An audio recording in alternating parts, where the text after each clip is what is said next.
पर बात कही गई है। इसके बाद ज्ञान यहाँ पर 5 प्रकार का माना गया है। ज्ञान को यहाँ पे मति, श्रुति, अवधि, मन पर्याय और कैवल्य 5 प्रकार का माना गया है। और अगर ज्ञान प्राप्ति का मार्ग बोले तो यहाँ ज्ञान प्राप्ति का मार्ग जो है वो है बोध। यहाँ पे इस जैन दर्शन में ज्ञान प्राप्ति के मार्ग को बोध के द्वारा ही ज्ञान को प्राप्त किया जा सकता है।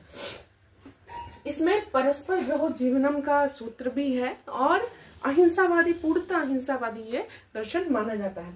ब्रह्मांड में 6 तत्वों की बात की गई है।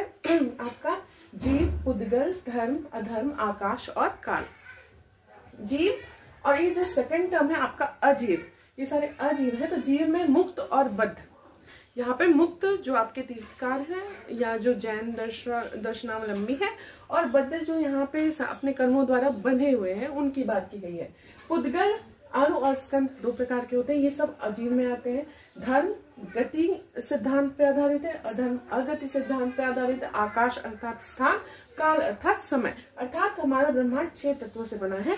न तो किसी ने इसकी रचना की है, न तो इसका विनाश होता है, ये अपना अनवरत चलता रहता है। और हम अपने कर्म से बनके ही, कर्मों के कारण ही अपनी गति को प्राप्त करते हैं।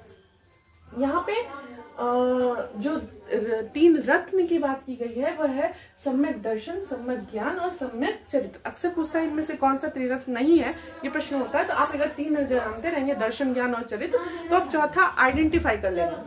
इसके बाद आपका मोक्ष मार्ग के लिए 4 पथ बताए गए हैं। सम्यक दृष्टि, सम्यक गुण, सम्यक चरित्र, सम्यक तत्व। ध्यान रखिएगा, मोक्ष मार्ग के लिए 4 मार्ग अलग है, त्रिरत्न आपका अलग है। इसके अलावा जो मोक्ष के 2 स्थितियां हैं, एक अरहिंत, दूसरा सिद्ध। अरहिंत अर्थात ज्ञानी और सिद्ध अर्थात प्रबुद्ध। तो जो गुण बताए गए यहाँ चैतन्य, सुख और वीर्य, जो